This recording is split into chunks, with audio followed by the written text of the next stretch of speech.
You're listening to a Frequency Podcast Network production. Hey, it's Jordan. Here, just in time for your Saturday, is episode 4 of The Gravy Train. This is my personal favorite because I used to be a newspaper reporter back in another life and a newspaper editor.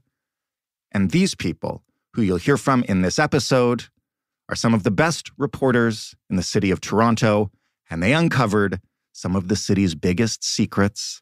And the reaction to that was not what you'd expect. So today, please enjoy episode 4 of The Gravy Train, Headlines.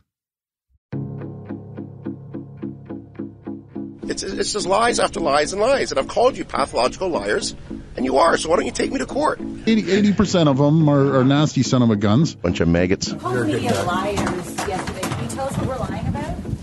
Can you say what exactly the media's reported inaccurately? I'm not going to give you a question. Can you stay categorically? You are fake news. It's an outright lie. It's a Toronto Star going after me again and again and again. A few days ago, I called the fake news the enemy of the people, and they are. No matter what you say, I found out to the media, you're never going to make them happy. Now the official opposition is the media. I'll go head-to-head with the Toronto Star anytime. I want you all to know that we are fighting the fake news. It's fake, phony, fake. With the incredible assault by media, and particularly the Toronto Star, on me and my family. You know, they want to spin it. It is unfortunate that the word I did not say has been ascribed to me by the media. The gloves are off. Journalism, in my opinion, has sunk to an all-time low.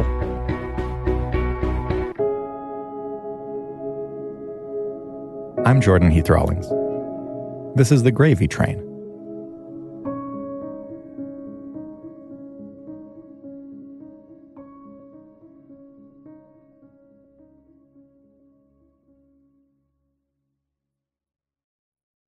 Being a reporter for a newspaper in this day and age can be shit. You may have heard, newspapers are dying. Jobs are being cut. You're told to do more with less. A lot of people don't want to talk to you, and a lot of them hate you. It is tough. But one of the great thrills of that gig is that sometimes you know things that other people just don't. There's always this period of time in between when a reporter has the scoop, has the big story, and when it actually shows up in the newspaper. And during that time, you are walking around your city with a secret. You can see the city and know the city in a way the public can't, or at least won't, until they read what you've written. It is a beautiful thing, but it's also terrifying and lonely as hell. There's nothing like it, really. And that matters because, well, Toronto City Hall was busy whispering about Mayor Rob Ford's absence from council and gossiping about his drinking and worrying about how the city was going to function with an absent mayor. A young reporter at the Toronto Star had been quietly walking around with the feeling I just described for almost 2 years. Robin Doolittle had been quietly digging up sources, diligently working to confirm reports, and month by month and bit by bit, putting herself and the paper in position to blow the lid off Rob's secret life. When I was a very young reporter, either doing general assignment or just started the police beat, I can't quite remember, I was assigned to the Ford domestic assault story. That was in March of 2008. Police were called to Ford's house. He was arrested and charged with assault and threatening death. He was booked and released. He didn't discuss details of the incident, but sources at the time said it resulted from a domestic dispute, and his wife, Renata, had made the call. You know, every family has their problems behind closed doors, as you know. It's just I'm in public life, and mine are more exposed than others. So Ford had been arrested for allegedly assaulting his wife. And I went and did a door knock, which is like the most dreaded thing you have to do in this business. And her parents answered his door. She was gone, but they invited me in. English was not their first language, but the impression I had was that things were very messy and tense in that household. And in the end, that charge was dropped. But that always stuck with me. That this was a tumultuous household and something was going on here. They seemed to suggest that she was sort of afraid of him at the time. Now, granted, this was all, it's through her parents, but that was kind of my first inclination. That was the first whiff Robin had gotten of problems in Ford's personal life. But that was it for a few years, until October of 2011. Robin was covering the Pan Am Games down in Mexico when she got wind of the 911 call that Rob made when comedian Mary Walsh showed up at his home. Mayor Ford, it's me, Mark Delahunty. I gave You remember that. So Robin looked into that. She asked a source about that 911 call, and this opened Pandora's box. They said, look, I don't know exactly what's going on with this Mary Walsh business, but there are a lot of 911 calls made from that house. And that was the first kind of inclination that whatever had kind of been hinted at years ago through this domestic incident was still happening. So a note on reporters and politicians. It is standard practice, or maybe I should say it was standard practice at the time, that journalists do not report on the personal lives of politicians. They don't write about their spouses or their children or any of that, unless it's deemed to be in the public interest. And in 2011, the bar for that was still pretty high. And the public interest point there is that this is the mayor. He has a tremendous amount of power over the police budget, the police board, appointments, and the police are frequently being called to his home for incidents and possibly domestic incidents. There's allegations they've had to investigate him for drunk driving. And so there's potential conflict here. And that was kind of the beginning of this. And then it was, a couple months after that I got a tip, as a lot of journalists heard about this incident at the beer market. That tip, and you might remember this story because it was everywhere at the time, was that a young server at the beer market might have seen the mayor using cocaine. From there was an awkward silence once I walked in, obviously, because everyone had just noticed or realized that, I maybe saw something that I shouldn't have. I can remember all the time saying, random friends of mine being like, does anyone want to sit at the beer market with me for a couple hours tonight and the Star will buy us a couple of beers? I think I did that 5 or 6 times, and other bars too. Because it was I can't, as a young woman, just sit at a bar by myself, waiting around. You draw too much attention or the staff might notice you. But anyway, it was very funny. Okay, so full disclosure. I was one of those people who sometimes met Robin for a beer or two. She was buying, but she would just sit there and wait and talk to anyone who happened by. It was the most basic, boring kind of journalistic legwork. But that's how these things go, and during one of these nights, sitting with a friend over a beer at the beer market, Robin met Leo Navarro, the man who had served Rob his poutine, and walked in on something else. He agreed to meet with her at 2 a.m. that night when his shift was over, and he talked, and she started to put the story together. But she needed to corroborate it with someone on Rob's staff. Basically, I convinced his staff to talk to me because his staff thought that if the Toronto Star wrote a story about this, they could reasonably deny it. And his support was strong enough that it wouldn't hurt him, but maybe it would force him to go get help because they really felt that it was getting completely out of control. By this point, the Ford family and the Toronto Star had a pretty poor working relationship. The paper had endorsed him, actually, for counsel when he first ran. But since then, they had covered all of Rob's gaffes and scandals and controversy extensively during his time as a city councillor and during the mayoral campaign. In the days before the 2010 election, the Star endorsed Rob's opponent, George Smitherman. In doing so, they called Rob a one-trick pony. They called him boorish, and they said he, quote, has never offered any real vision. So Rob returned the favor. On a local AM radio talk show, Rob told host John Oakley that, quote, "I have no respect for the Toronto Star whatsoever. If people want to read a paper, pick up the Globe, Post, or Sun. That's what I encourage people to do." He claimed the Star's reporting was biased, and he denied them formal correspondence. He denied them press releases. He had his staff take their name off the mailing list. And so Rob's staff thought that if it was the Star claiming that he was belligerent and potentially using cocaine at St. Patrick's Day at the beer market, it might encourage the mayor to moderate his behavior. But also, Rob and the staff could simply claim it was another case of the Star's left-wing reporters going after the mayor unfairly.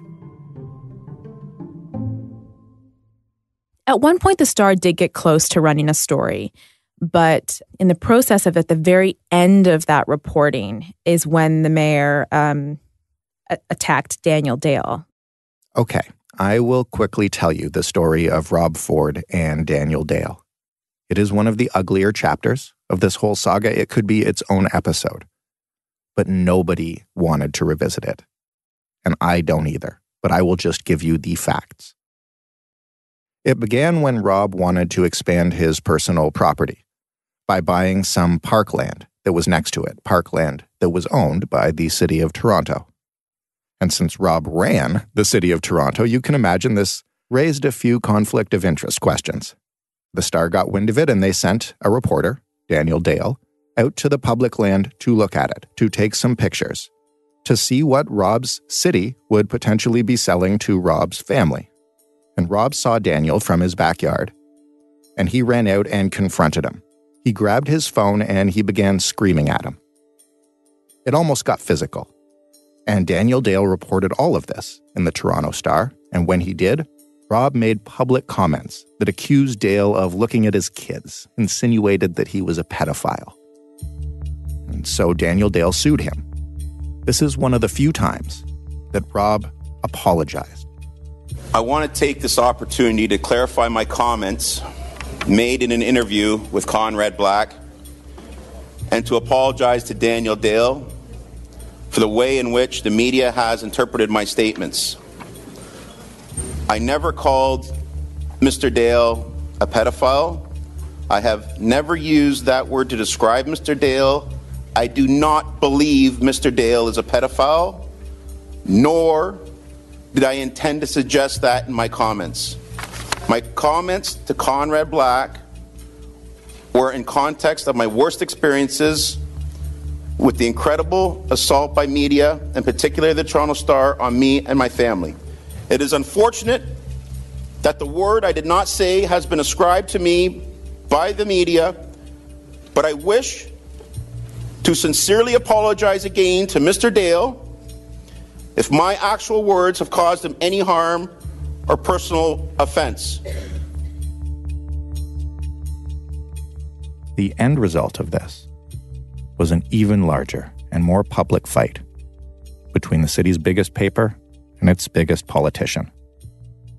And in light of that, anything the Star wrote reporting on the mayor, especially his private life, would have been seen through that lens.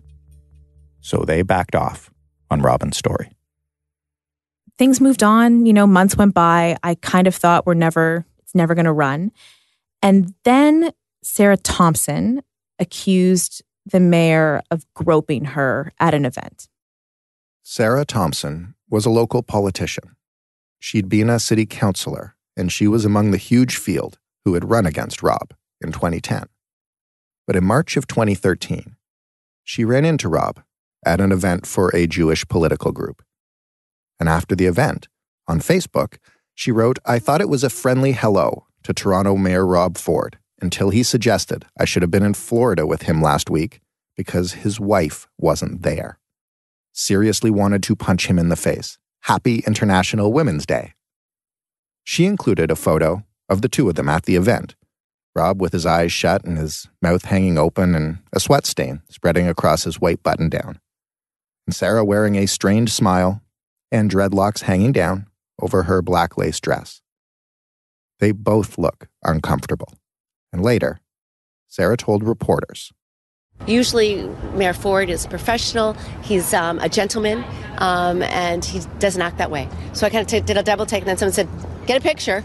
So we got a picture, and he put his hand down and grabbed my ass, and that was just so offensive. And I was a little shocked, and I was pushed out of the crowd that's around him. And I walked over to people right away and said, he shouldn't be here. Get him out of here. He's not the normal Rob Ford that we all know. Over the next few days, Sarah continued to do media appearances, and her allegations escalated. I'm just going through our notes from our producer. Did you think that he was on cocaine? Is that what you had said to our producer? I thought he was, yes. But I don't know. I looked up. I went back and looked up. What are the signs of cocaine use? I looked it up, and sweaty, talking quickly, out of it, arrogant, like all these things were on there. From what you know about cocaine, you would speculate that he was on cocaine. I don't know a lot. What I read on Google, I would think he was either on that or some other substance. I didn't read every drug, or I didn't read anything like that, but he was definitely out of it. That was Sarah talking to Roz Weston, co-host of the Roz and Mocha radio show, which is a morning show, a top 40 music morning show on Kiss 92.5 in Toronto. Rob denied her allegations of cocaine use, and so did his staff, who were at the event with him.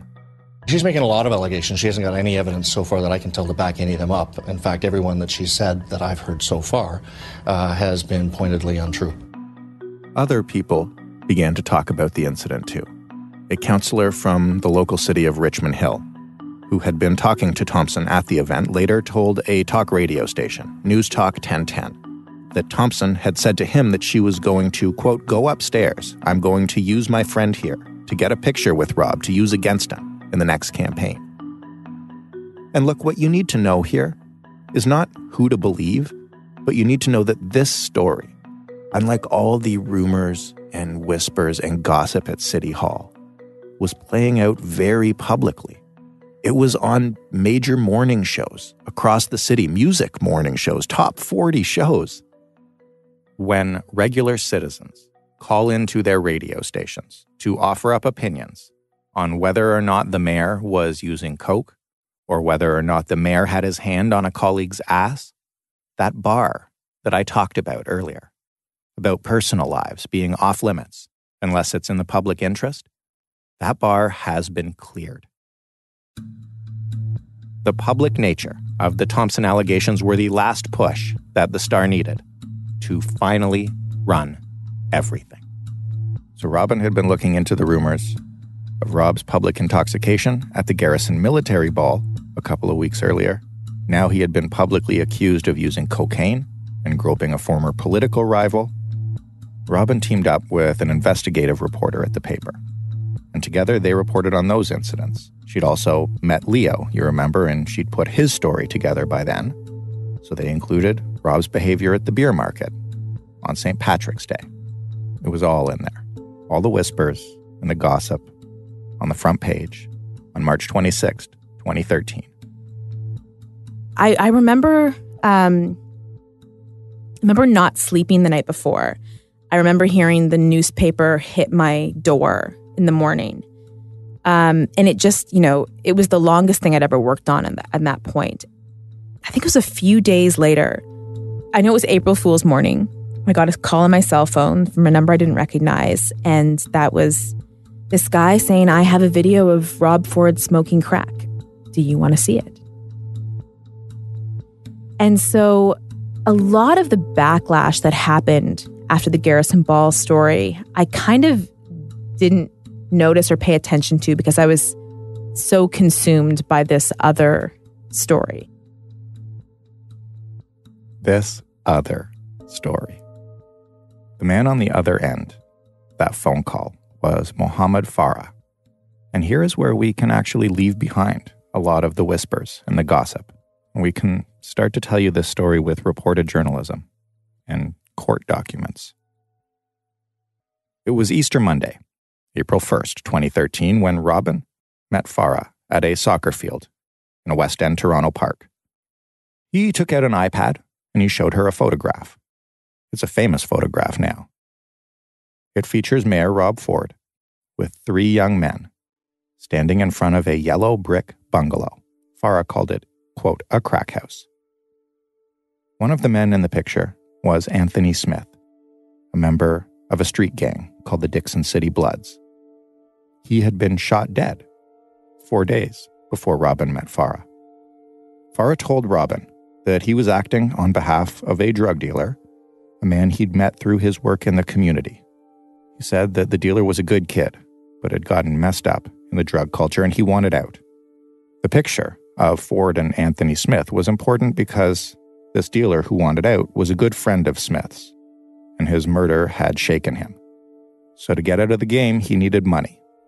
And he had, he said, a video of the mayor smoking crack to sell. He wanted $100,000. And so Robin brought him downtown to the Toronto Star newsroom, where he repeated his request to the editor-in-chief, Michael Cook. Cook and Robin had questions about the content of the video. How was that photo connected to the video? It wasn't, except the dealer was friends with Smith. When was that video shot? In the last 6 months, he said. Where? He wouldn't say. Was Ford alone in the footage? Yes. Very early on, it was like, look, the Star can't pay $100,000 for this video. Like, we can't give $100,000 in cash to admitted crack dealers. Crack dealers aside, newspapers almost never pay for information. For one thing, newspapers don't have much money. But for another, if you pay for sources or for interviews or for anything, it creates an incentive for people who want money to create those things. And that takes everybody involved down a pretty dangerous road. On rare occasions, though, and once again, we're talking about matters of high public interest, it does happen. So there was some debate about if the Star could pay. But even if they did, they wouldn't pay $100,000. And the price apparently was not coming down.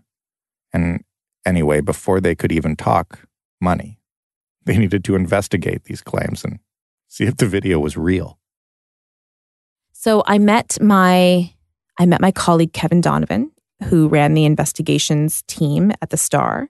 I had always felt since Rob Ford was elected in 2010 that I would eventually, he'd land on my desk and I would have to deal with him. And that eventually happened. Kevin Donovan is a seasoned investigative reporter who had plenty of big exposés under his belt already. He'd worked with Robin on the Garrison Ball story, so he was aware of Rob's personal life, and he was used to dealing with reluctant stories and sensitive topics. So the Star made it plain to Muhammad, before they would even think about paying anything for the video, Robin and Kevin had to see it in person to make sure it was legit. Then they could talk. We go up to see the video. We meet there's a grocery store at Dixon, and there's a big parking lot, and we were in and around that grocery store. And did not know what to expect, didn't know what we were going to see.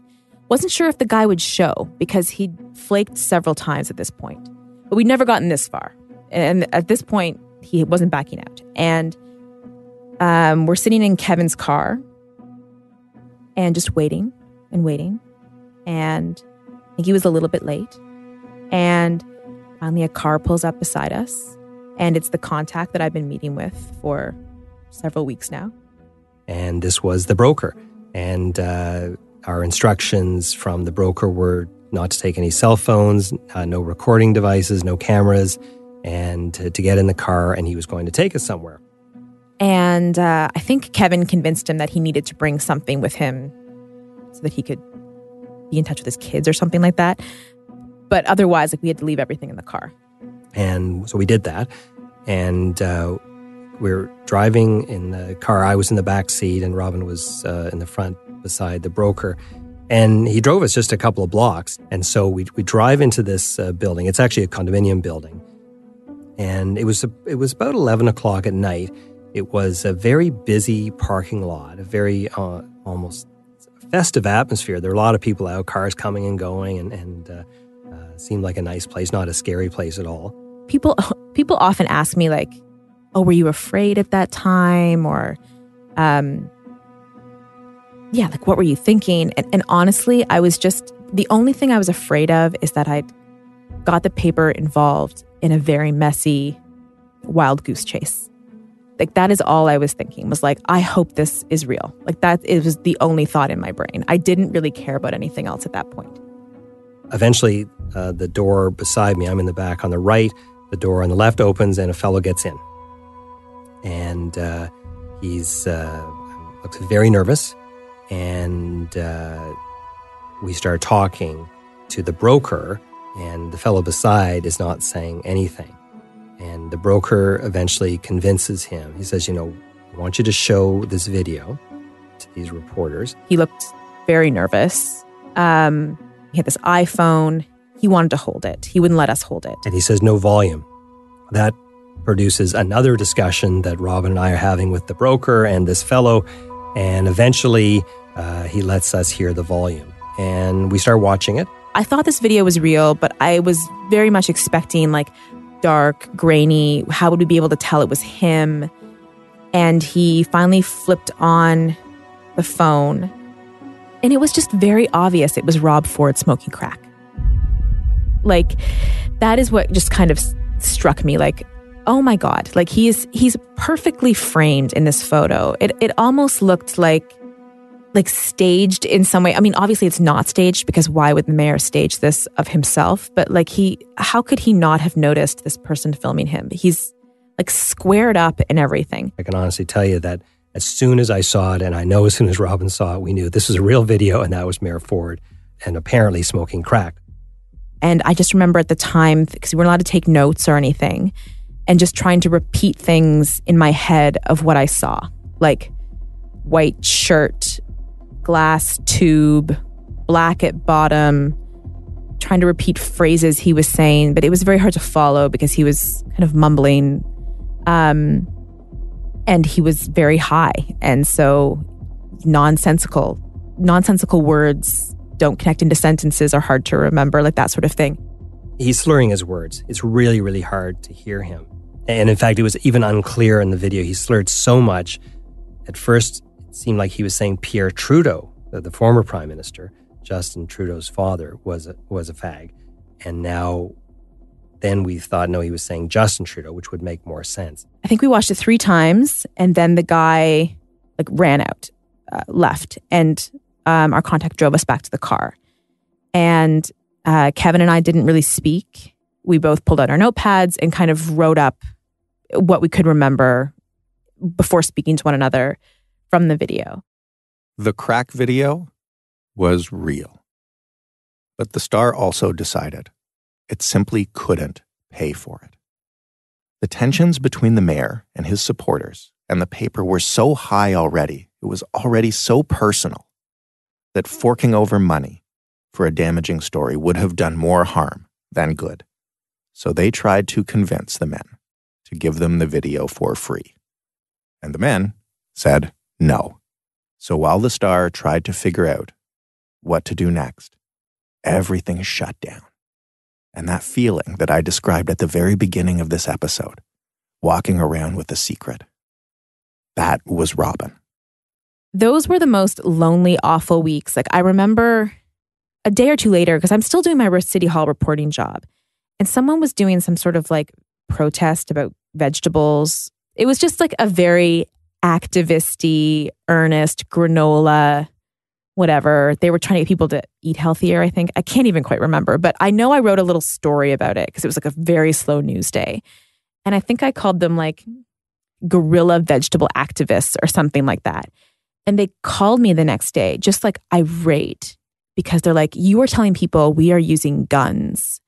And I was just like, oh my God, I am not saying that. I was just trying to find a slightly interesting word to write about your boring vegetable protest. And then I just remember putting my head down on my desk going, the mayor's smoking crack with gang members, and I'm getting yelled at by a vegetable protest group. And this story is just never going to run. And I just lay with my head on the desk for a little while, I think.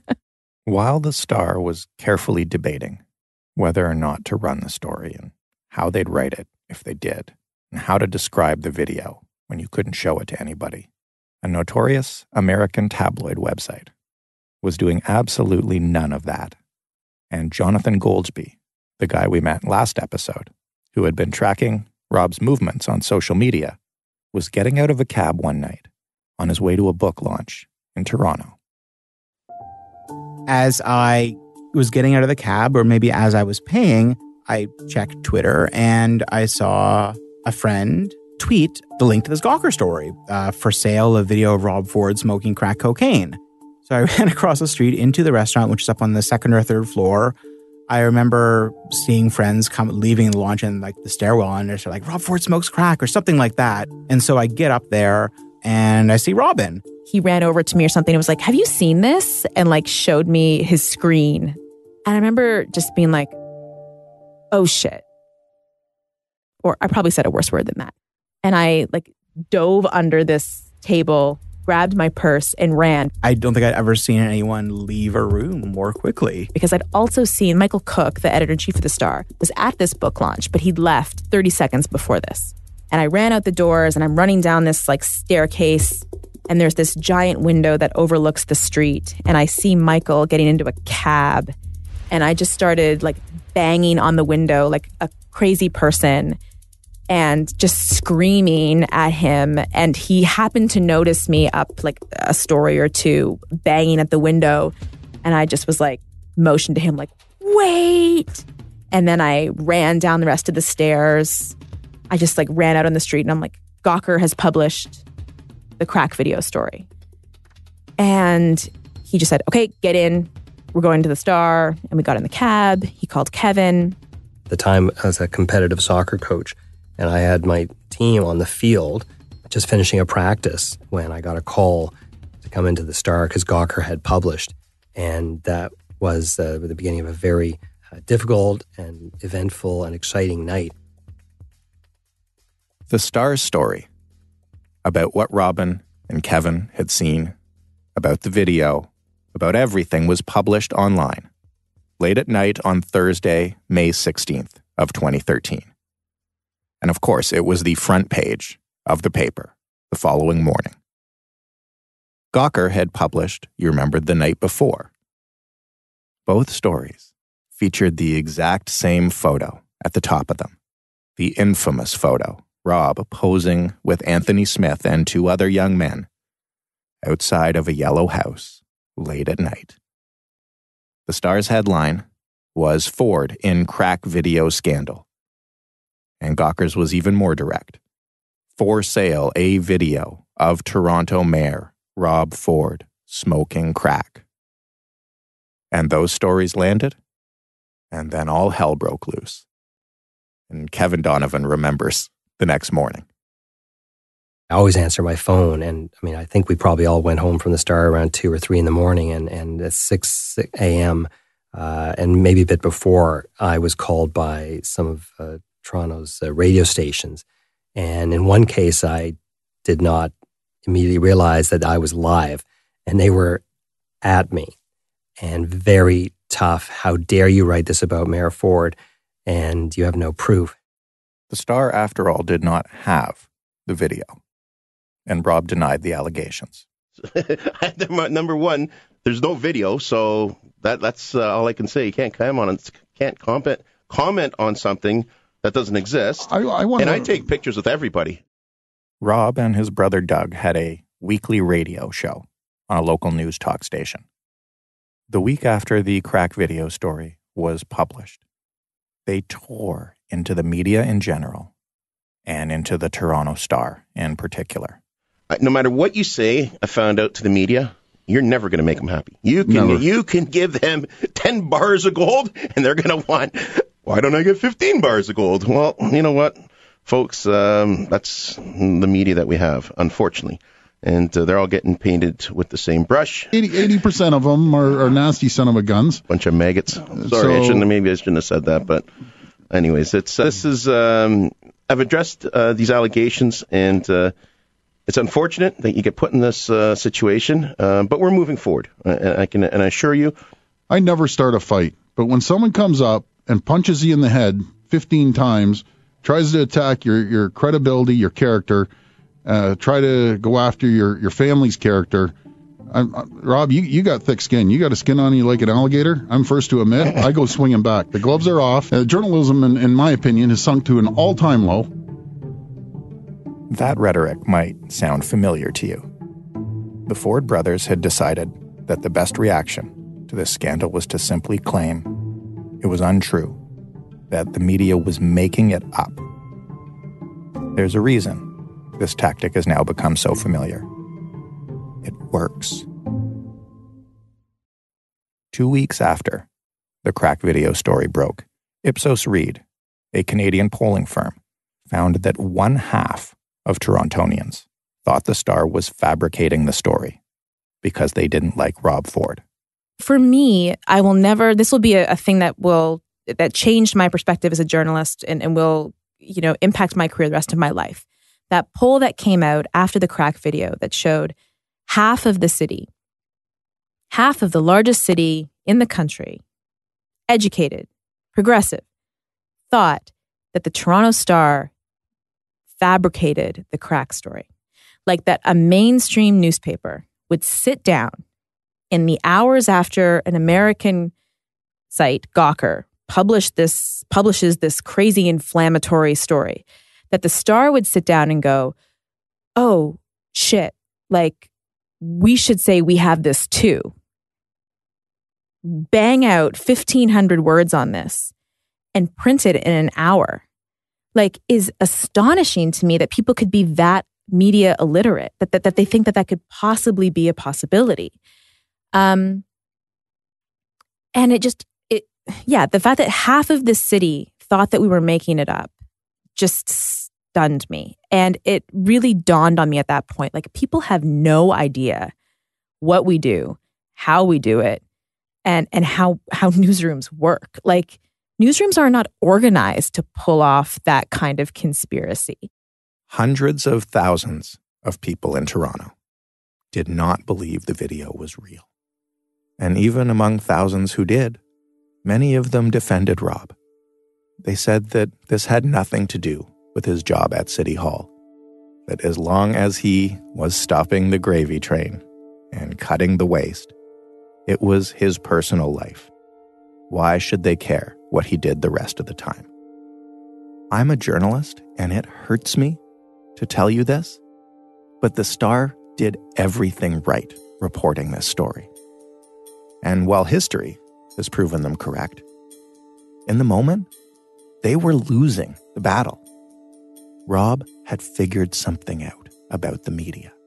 When I was covering Rob Ford, people often described him as stupid or like, oh, he's dumb.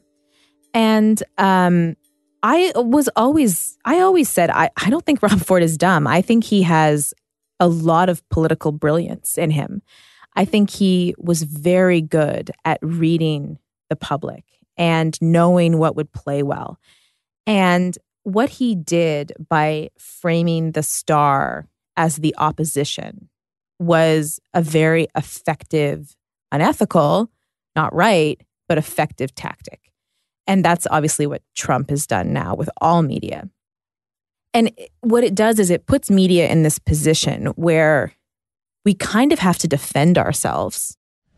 If you want to address this, number one, it's an outright lie. It's a Toronto Star going after me again and again and again. They're relentless. That's fine. I'll go head to head with the Toronto Star anytime. Let's just wait. Let's just wait till the election is, and then we'll see what happens. But I'm sick of it's it's just lies after lies and lies. And I've called you pathological liars, and you are. So why don't you take me to court? And then you're in this position where you're seen as fighting with this entity that you're covering. And it's very tricky to say, okay, public, trust us. I need to defend myself against what they're saying, but I'm reporting this fairly and accurately. It's a very smart thing for a politician to do, to not only attack the media, but to attack them by name. And it works, unfortunately. Complaining about the media isn't a new political strategy. It's right out of the populist playbook. But what Rob and Doug did was supercharge it. They picked a target, the one that was providing the least flattering information to the public. and they went after them, and they were relentless. And no, they didn't convince everybody that the Star was lying. They didn't bury the scandal or make it go away. They didn't shut down the Star or even force it to retract anything. But what they did do was muddy the waters enough so that people who might be predisposed to side with the Fords, or predisposed to dislike the media, and that's a lot of people, had a reason to do that. They gave everybody who wanted one an excuse to say, well, that doesn't matter. That's not real. There's no proof. This rise of populism has come about because people are listening to those people who say that the old way of doing politics is bad and we need to, clean out politics. And which is what Ford said and which is what Donald Trump says. And so I think what I learned is that people are easily steered in that direction unless you can provide really, really credible information to at least balance it out, if not tip the scales towards an understanding that all politicians aren't bad. All journalists are trying to do is get public information to the public because they are the owners of the information. Next time on The Gravy Train, we'll learn that a cell phone video of the city's mayor smoking crack was actually just a small part of what was going on in Toronto. As you are aware, the Toronto Police Service undertook a very significant major investigation last year. On Tuesday of this week, we received information from our computer technology section that in the examination of a hard drive that had been seized on June 13th, they were able to identify a number of files that had been deleted and that they were able to recover those files. As a result, I have been advised that we are now in possession of a recovered digital video file relevant to the investigations that have been conducted.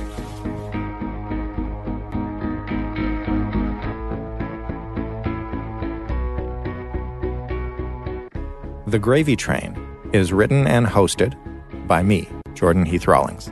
It is produced and edited and all stitched together by Annalisa Nielsen and Stephanie Phillips. Ryan Clark is also a producer, and he did our mixing and mastering. Claire Broussard and Amal Delich provided editorial guidance.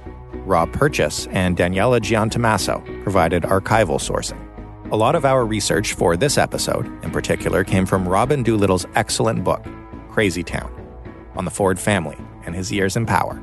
Lucas Iannetta and Matthew Morrow were our production assistants throughout the production of this podcast.